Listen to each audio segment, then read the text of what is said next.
সামনে বলি, একবার এক স্বামী আর স্ত্রী দুজনে ঝগড়া লেগেছে। স্বামী স্ত্রীর ঝগড়ায় বেচারা স্বামী দুর্বল হয়ে গেছে, স্বামীর স্ত্রীর সামনে আর পেরে উঠছে না পারিয়া শেষ পর্যন্ত বলল, ঠিক আছে, তোমার মতো দাজ্জাল মার্কা বউর সাথে আমি আর থাকবো না, আমি চললাম, আমি এবার বিদেশেই চলে যাব, দেশেই থাকবো না। স্ত্রী কিছু বলতেছে না।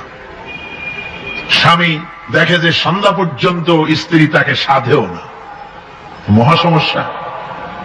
বইও বেচারা মুসিবতে পড়েছে, প্রেস্টিজ কনসার্ন হয়েছে, ইজ্জতের ব্যাপার। শেষ পর্যন্ত জায়নামাজ বালিশ টালিশ পেঁচাইয়া বিদেশের উদ্দেশ্যে নিজেকে তৈরি করে বারান্দায় নেমে বলল যে মাগরিবের রক্ত যখন হয়েই গেল, মাগরিবটা পড়ে নেই। মাগরিব পড়েছে, দোয়া তাসবিহ ইত্যাদি পড়ছে, দেখেনি স্ত্রীর পক্ষ থেকে কোনো কি দাওয়াত আসে যে আপনার যাইয়া কাম নাই। তো স্ত্রী বেচারিও বুঝে ফেলেছে তার স্বামীর দৌরত্ব কত দূর, সেই জন্য সেও আর কিছু ক্ষয় হয় না। এসা রক্ত যখন হয়ে গেছে তখন বিড় করে স্বামী বেচারা বলছে, মানুষ নাকাউয়ার জাত, সন্ধ্যার আগে ছিলাম কোথায় আর এখন আসলাম কোথায়। বউ ঘরে বসে কয় যে বুঝছি, আর যাওয়া লাগবে না বিদেশে, ঘরের থেকে বারান্দায় নামি তুমি বলো মানুষ না কাউয়ের জাত, সন্ধ্যায় ছিল কোথায় এখন নামছো কোথায়, তোমার আর বিদেশে যায় কাম নাই, তুমি ঘরে এসে মশারির মধ্যে ঢোকো। বুঝলেন?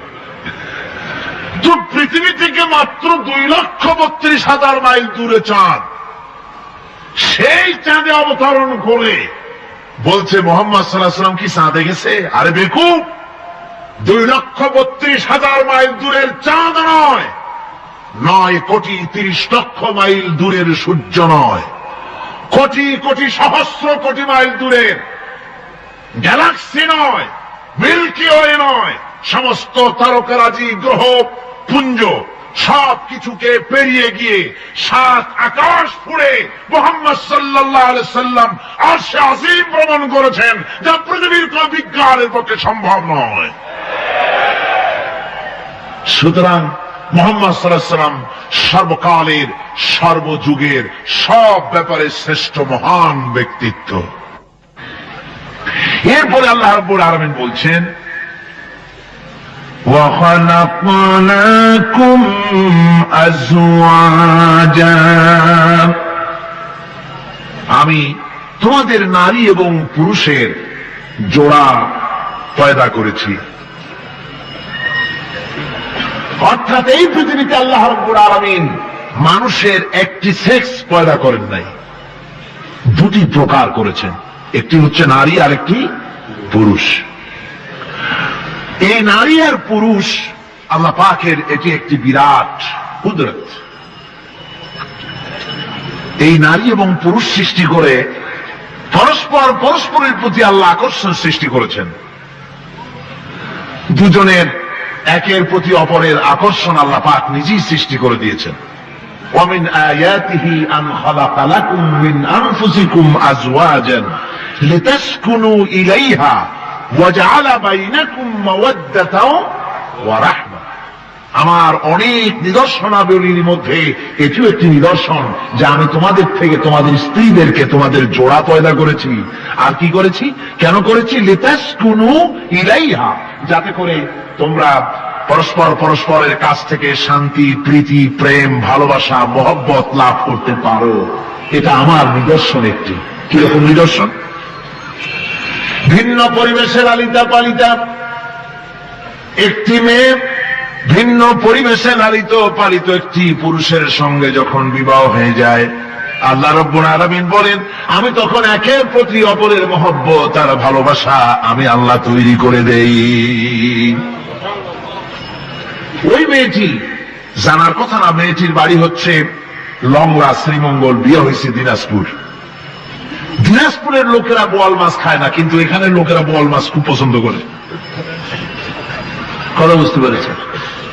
এখানে কথাবার্তা এক রকমের, সেখানের কথাবার্তা আর এক রকমের। এই দুইটা মিলে খিতে হয়েছে তো খিতে হয়েছে। কথা বুঝলি? এখন উপায়টা কি? অথচ এই দুই স্বামী স্ত্রীর মধ্যে আল্লাহ পাক কি মহব্বত পয়দা করে দেন, একজন আরেকজনের জন্য জীবন দিতে প্রস্তুত হয়ে যায়। সুবহানাল্লাহ পড়েন। আল্লাহ রাব্বুল আলামিন বলেন, ওয়াজআলা বাইনাকুম মাওয়াদ্দাতান, প্রথমে তো ভালোবাসা সৃষ্টি করি, প্রেম সৃষ্টি করি। বিবাহ হওয়ার পর যে ভালোবাসা হয়, বিশেষ উদ্দেশ্যকে সামনে রেখে ওই ভালোবাসা হয়। এরপরে যখন বয়স বাড়তে থাকে, যখন বার্ধক্য আসে, তখন ওই ভালোবাসাটা আর থাকে না যেটা ছিল প্রথম। সেটা আমি ওয়াজআলা বাইনাকুম মাওয়াদ্দাতান ওয়া রাহমা, মাওয়াদ্দা তখন রহমতে পরিণত হয়ে যায়। প্রথমে থাকে একটা প্রেম কেন্দ্রিক ভালোবাসা। পরবর্তী সময় যখন স্বামী বুড়ো হয়ে যায় আর স্ত্রী যখন বুড়ি হয়, তখন আল্লাহ পাক বলেন, আমি উভয়ের মধ্যে সহৃদয়তা, করুণার সৃষ্টি করে দেই। পরস্পরের প্রতি আকর্ষণ তখন আরো বাড়িয়ে দেই। একজন আরেকজন ছাড়া চলে না, বুড়ার বুড়ি ছাড়া উপায় থাকে না। ঘরের মধ্যে ফ্রিজ আছে, কালার টিভি আছে, তারপরে সুন্দর বিছানাপত্র আছে, কোনো জিনিসের অভাব নাই বুড়ার। হঠাৎ করে বুড়ি একদিন মারা গেল, বুড়ায় কয়, আমি গৃহশূন্য হয়ে গেছি। সব আছে, তারপরেও যে গৃহশূন্য হয়ে গেছি, তার মানে গৃহের প্রাণটাই চলে গেছে। বুড়া বয়সে সন্তান খোঁজ খবর নেয় না, সন্তানের বউ খোঁজ খবর নেয় না। বুড়ার গরম পানিটা, উজুর পানিটা, তার খাবারটা, তার পানটা, তার যা প্রয়োজন বুড়ি সব এগিয়ে নিয়ে আসে। আর বুড়াও বুড়ির জন্য তখন প্রথম জীবনের চাইতে আরো বেশি মহব্বত বাড়ে, বুড়ির দিকে খোঁজ খবর আরো বেশি করে নেয়। ঠিক কিনা কন? বুঝবেন যারা বুড়া আর বুড়ি আছেন। আল্লাহ পাক বলেন, এটা আমি করি। কে বলছেন এ কথা? আল্লাহ পাক বলছেন, আমি করি। এ মহব্বত আল্লাহর দান। দেখুন, রাসূল কারীম সাল্লাল্লাহু আলাইহি ওয়াসাল্লামের ঘরে দৌলত ছিল না, কিন্তু মহব্বত দিয়ে ঘরটা ভরা ছিল। সুবহানাল্লাহ বিহামদি। দৌলত ছিল না, মহব্বত দিয়ে ভরা ছিল। হযরত আয়েশা সিদ্দিকা রাদিয়াল্লাহু তাআলা আনহা বলেছেন, আমি গ্লাসে পানি পান করে রেখে দেওয়ার পর রাসূলুল্লাহ গ্লাসটা হাতে নিয়ে আমি যেখানে ঠোঁট লাগিয়ে পানি পান করেছি, আল্লাহ নবী ওইখানেই ঠোঁট লাগায়া পানি পান করতেন। মুহাব্বত। হযরত আয়েশা বলেন, আমি গোশত খেয়ে, হাড্ডি খেয়ে হাতে ধরে রেখেছি, খাবো বা রাখবো। আল্লাহ নবী তখন আমার হাতের থেকে গোশত বা হাড্ডিটা আমার হাত থেকে নিয়ে আমি গোশতের যে অংশে কামড় দিয়েছি, রাসূলুল্লাহ সেখানে মুখ লাগিয়ে খেতেন। দৌলত ছিল না হুজুরের ঘরে এক ফোঁটা, কিন্তু মহব্বত ছিল ঘরটা ভরা। হযরত আয়েশা বলেছেন, রাসূলুল্লাহ কাজ করে কষ্ট করে ঘরের ভিতরে ফিরে যখন দেখেছেন রান্না বান্না সারা হয় নাই, হুজুর ক্ষুধার্ত, অথচ আমার রান্না শেষ হয় নাই, নবীজি রাগ করেন নাই, অসন্তুষ্ট হন নাই, ভুরু কুঞ্চিত করেন নাই, চোখ গরম করেন নাই, বরং আমার কাছে বসে রান্না বান্নায় আমাকে আল্লাহর নবী, বিশ্ব নবী মুহাম্মদ রাসূলুল্লাহ সাল্লাল্লাহু আলাইহি ওয়াসাল্লাম আমাকে সহযোগিতা করেছেন। স্বামী স্ত্রীর ভালোবাসা হচ্ছে স্বর্গীয় নিয়ামত, জান্নাতের নিয়ামত। সুবহানাল্লাহ পড়েন। যেই ঘরে স্বামী আর স্ত্রীর মধ্যে সাপ আর বেজির সম্পর্ক, দাঁড় কুমড়োর সম্পর্ক, এই ঘরটা যতই বিদেশি আধুনিক সৌন্দর্যের উপকরণাদি দিয়ে ভরপুর থাকুক না কেন, এই ঘরটা, এই বিল্ডিংটা জাহান্নামের টুকরা।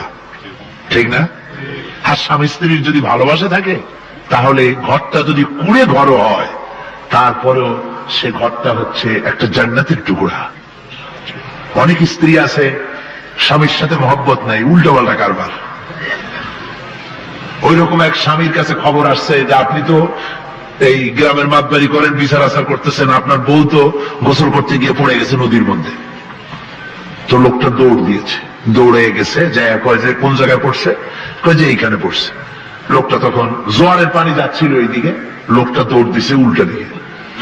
লোকেরা কয় যে মিয়া, তোমার বউ পড়েছে এইখান থেকে জোয়ারের পানি এদিকে যায়, তুমি উল্টা দৌড়াও কেন?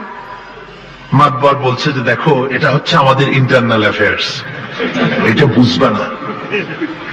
এই স্ত্রী সারাটি জীবন আমার উল্টা চলেছে।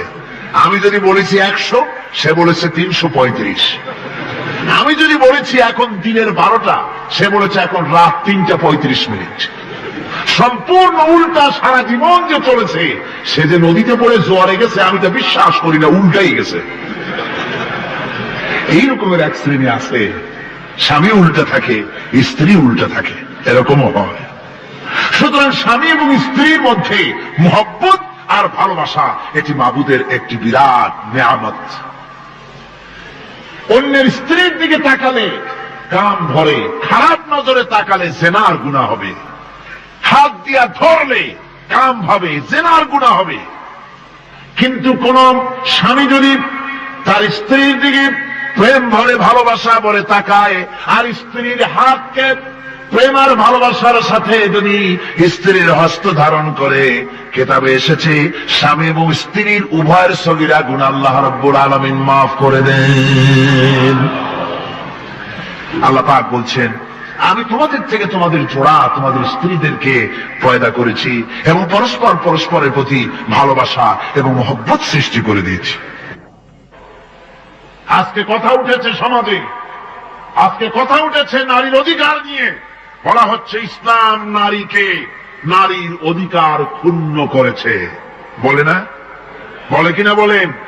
আমাদের দেশে এই জন্য নারী পক্ষ, নারী সমাজ, নারী আন্দোলন পরিষদ, তারপরে এরকম অনেক আন্দোলন তারা বানিয়েছে।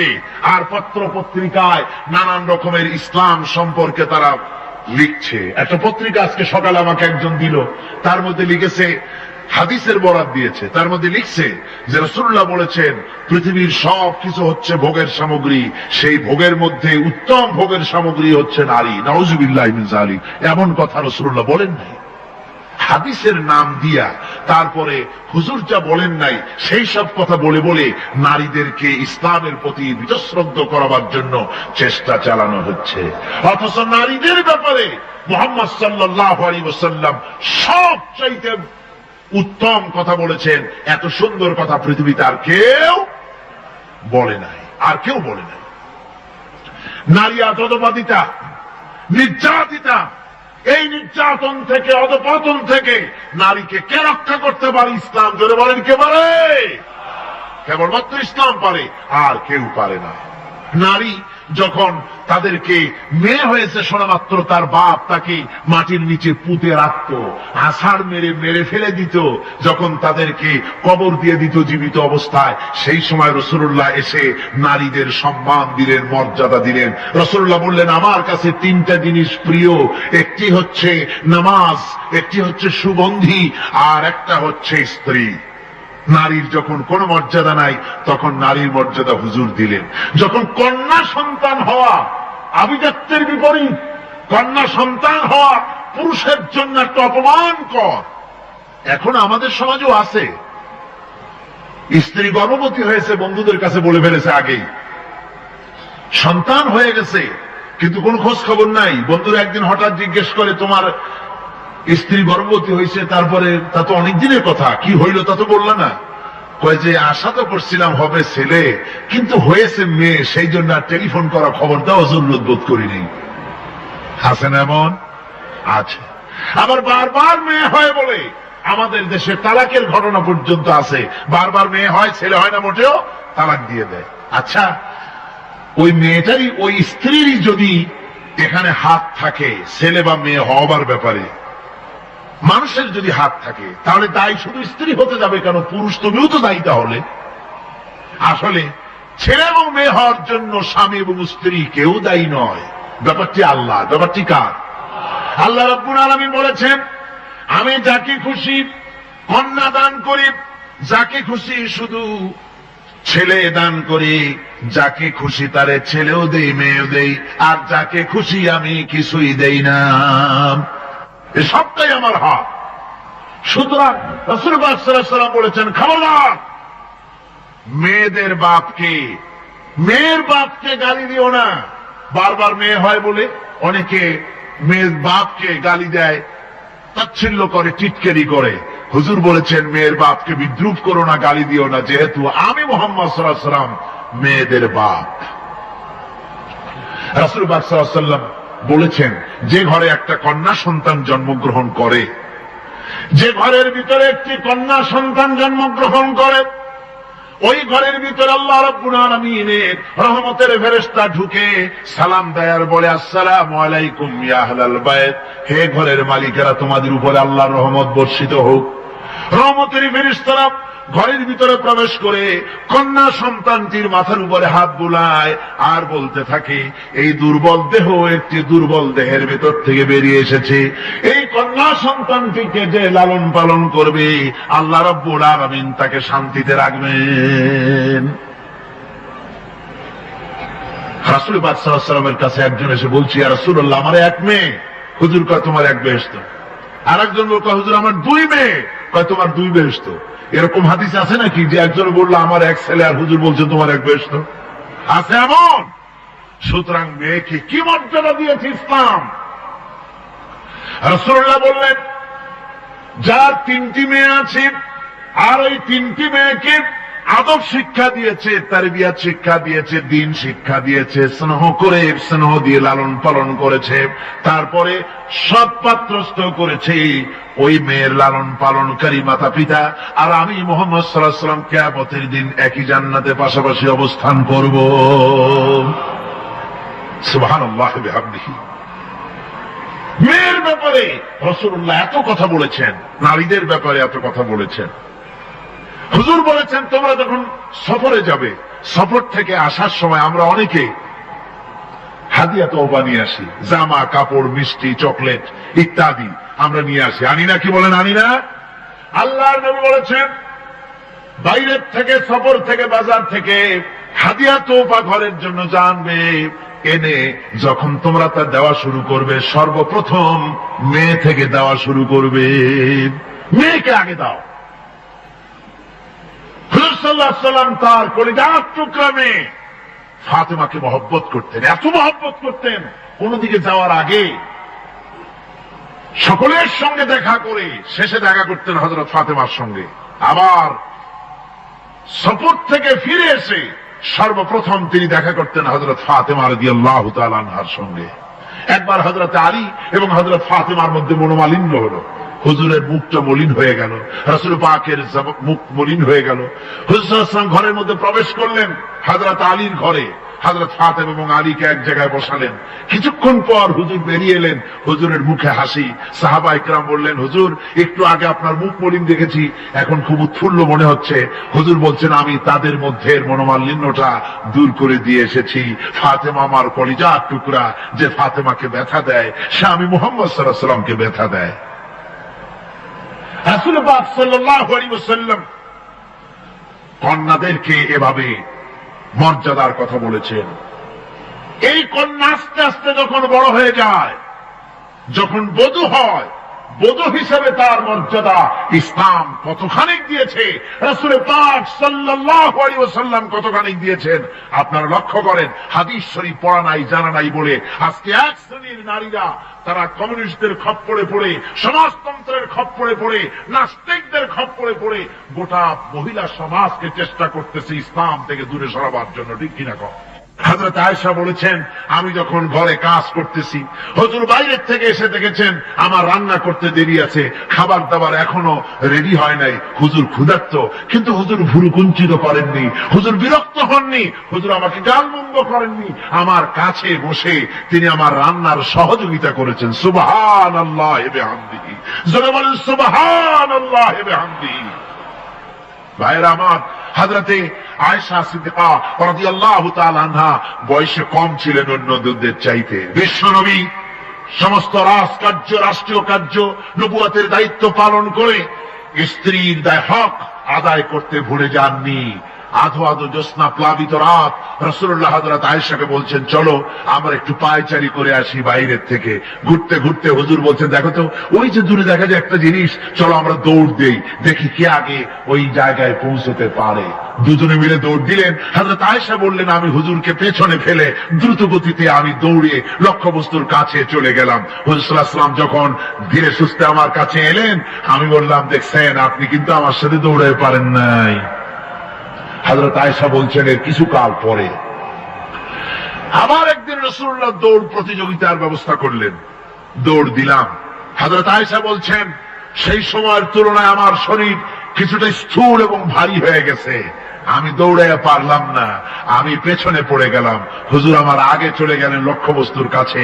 আমি হাঁপাতে হাঁপাতে যখন রাসূলের কাছে চলে গেছি, রাসূল পাক মুস্কি হেসে আমাকে বললেন আয়েশা ওই সেই দিনের প্রতিশোধ আজকে নিলাম। সুবহানাল্লাহি ওয়া বিহামদিহি, সেদিনের জবাব আজকে দিয়ে দিলাম।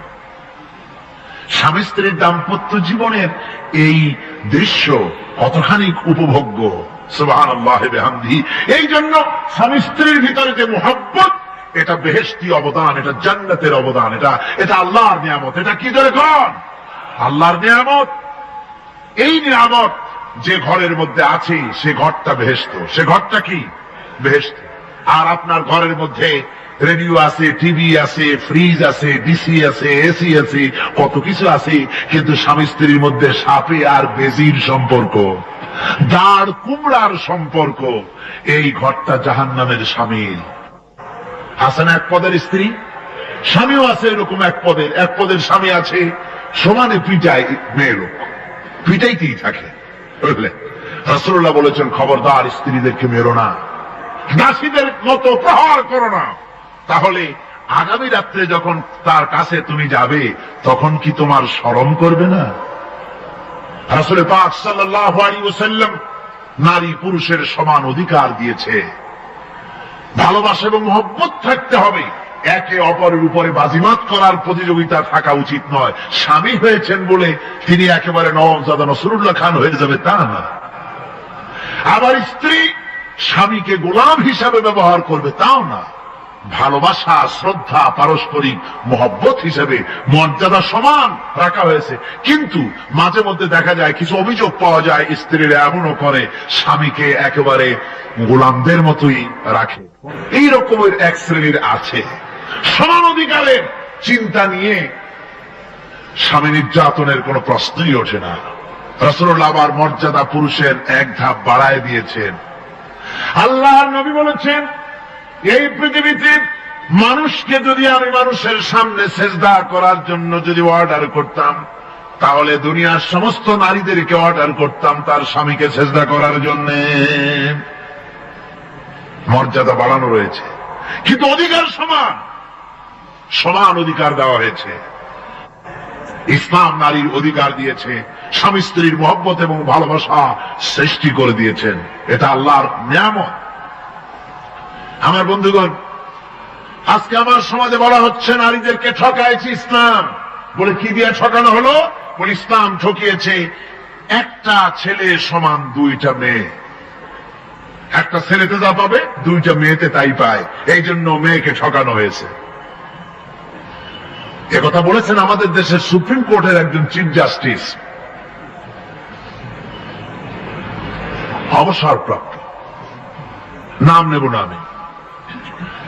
তো আমরা এটা শোনার পরে বললাম যে বাংলাদেশ পৃথিবীর দ্বিতীয় বৃহত্তম মুসলিম দেশ, এই দেশের সুপ্রিম কোর্টের চিফ জাস্টিস হয়ে কোরআন সম্পর্কে জ্ঞান এত নগণ্য, এত কম, এত পুয়ার, তার জ্ঞানের এই বহর দেখে আমাদের শুধু করুণাই হয়। কোরআনে কারীমের এক জায়গায় তিনি দেখেছেন এক ছেলে সমান দুই মেয়ে, কিন্তু মেয়েকে যে আরো অনেক জায়গা থেকে দেওয়া হয় তা কি লক্ষ্য করো নাই? ছেলে তো এক জায়গায় পিতার কাছ থেকে বোনের ডাবল পেল, বোনের তুলনায় বেশি পেল এক জায়গায়, কিন্তু বোনকে মেয়েকে অনেক জায়গা থেকে আল্লাহ দেওয়ার ব্যবস্থা করেছেন।